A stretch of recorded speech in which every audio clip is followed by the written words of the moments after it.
Are there efforts to change the DNA of Africans or Black people? Hello and welcome to SendMe Radio. Peace, love and blessings.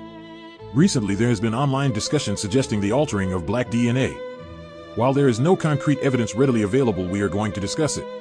So leave your comments in the comment box below and let me know what you think. 1. No public evidence of a global conspiracy to alter Black DNA. There is currently no verified scientific evidence of a targeted, global campaign to deliberately change the DNA of Africans or Black people.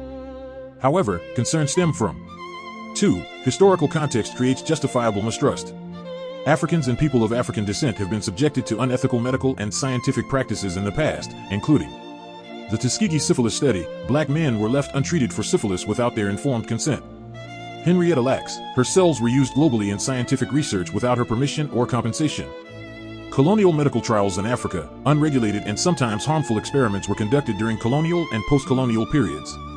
These documented events have created long-term distrust in Western medical systems and research institutions.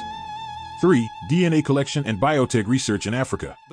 There is growing interest from international researchers in African DNA due to its genetic diversity, which is key for understanding disease and developing global treatments.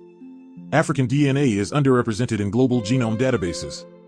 Several global companies and research institutions are now collecting African genomic data through partnerships or trials. Critics argue that Africans are often excluded from the ownership or financial benefits of this research. This is not necessarily about changing DNA, but it raises serious ethical concerns about consent, data ownership, and exploitation. 4. Gene editing technologies, e.g., CRISPR.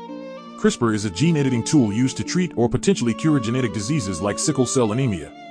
Clinical trials are being conducted in various parts of the world, including with African patients.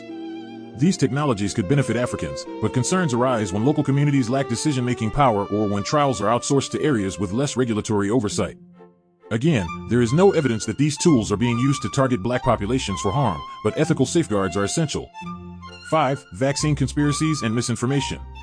Some believe vaccines, e.g., COVID-19 vaccines, were designed to alter DNA or sterilize certain populations. These claims are not supported by scientific evidence. mRNA vaccines do not enter the nucleus of the cell and do not change DNA. No credible evidence links vaccines to targeted population control based on race or ethnicity. However, distrust is understandable given the history of unethical practices in Africa and the diaspora. 6. Real issues to focus on. While the idea of changing DNA is likely misinformation or speculation, there are real issues that need attention. Data privacy. Who owns the genetic data collected from Africans?